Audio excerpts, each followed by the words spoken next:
welcome to today's dating coaching session on learning from failure. Now, I'm really pleased to be with Alison here again, who is taking some time out to have some dating coaching. And Sarah... Ew. Okay. Welcome to our dating and coaching session. Today's session is learning from failure. And I'm thrilled that Alison has agreed to let us film this session. Alison's doing a series of coaching sessions with me about dating. And we're covering some really big topics. And today's topic is learning from failure. Now, a lot of people I coach tell me that they are frightened of going out on a date or perhaps approaching somebody because they fear rejection and they fear failure. And I think that's what you've told me in the past, isn't it, Alison? Right, yeah. You know, that you don't really want to go on a date because if that person says to you, thanks very much, but no thanks, or even they don't want to go on a date with you, that is a really big thing to accept into your life. Perhaps you feel that way. And perhaps you feel that way too. But I would say to you, if you're going to go on this dating journey and you've got that fantastic goal of finding somebody wonderful in your life, you are going to have to get to grips with things not always going as you hope they would. And you might put the word failure on it. But the first thing I want to say is, let's get rid of that word failure, because there is no failure. In fact, another word for failure that might be much more helpful to you is learning.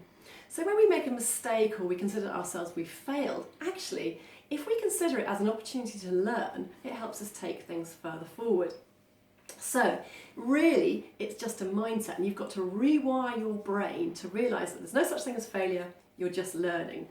So let me give you an example of that. When you were a baby and you were learning to walk, you fell over lots, didn't you? I did, yeah. We all did. And actually, your parents don't go to you, oh, you've fallen over, you're a complete failure at walking. No, we know that as babies, we're falling over the whole time, and they're learning about gravity, they're learning about balance. And it's exactly the same in dating. Every time you go on a date and it doesn't quite go as well as you planned, actually, if you give yourself some feedback and you go, right, what didn't work quite so well, and you use it as an opportunity to learn, then you can progress and go forward. So for example, perhaps you went on a date and you were nervous, which is really common, and you spend the whole time talking. Maybe you're talking about yourself or talking about past relationships. We're going to cover that in another video, but as a bit of a no-no. But you spend a lot of time talking, and the person at the end of the date goes, thanks, but no thanks. And actually you get home and you think, oh, I really blew it. I spent my whole time talking and I didn't really find out about the other person. They probably just think I'm a complete chatterbox. So you could go, oh, complete failure, I'm hopeless, I can't do this, and you could end it there. Or you could go, well, I made a mistake, I talked too much, I'm going to learn from that, and I'm going to spend less time talking and more time listening on my next date. Great, it's a learning point, so you can go to your date and you can make the next date even better. I want to encourage you and let you know that some of the most famous people in history have failed loads and loads, and you're going to be really surprised when I tell you their names because you're going to think of them as successes. But actually, Albert Einstein, Napoleon and Richard Branson are three names that come to mind quickly, who've made huge successes of their lives, but were massive failures to begin with.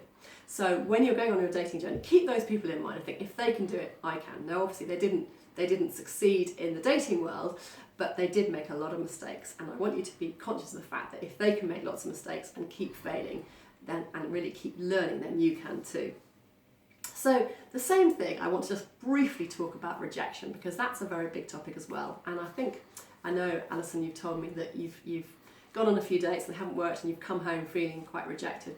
But I want to say to you, you can't be rejected by somebody who doesn't know you.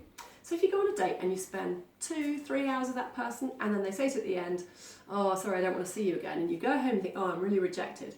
Well, that's a bit crazy, isn't it? Because how can somebody who knows you for just 2 hours, well, they're just getting to know you after 2 hours or 3 hours, really reject you? They don't know you at all. Admittedly, if your mother or your brother or sister, after a lifetime of knowing you, turned around and went, Alison, I don't want to see you ever again, well, then that would be different, wouldn't it? Because they know you, they know your character.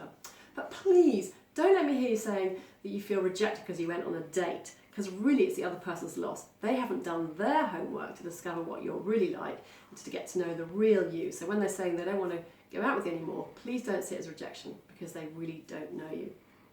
So, to couple of points just to end with then. Let's look at your behaviour in a date that doesn't go so well. Learn all you can from it and determine to go on the next date, improving your behaviour from the previous date. So you're learning from every date. And I think if you try that, you're going to be in a great mindset and your dating is going to go from strength to strength. Fantastic. That's all for now. Thank you.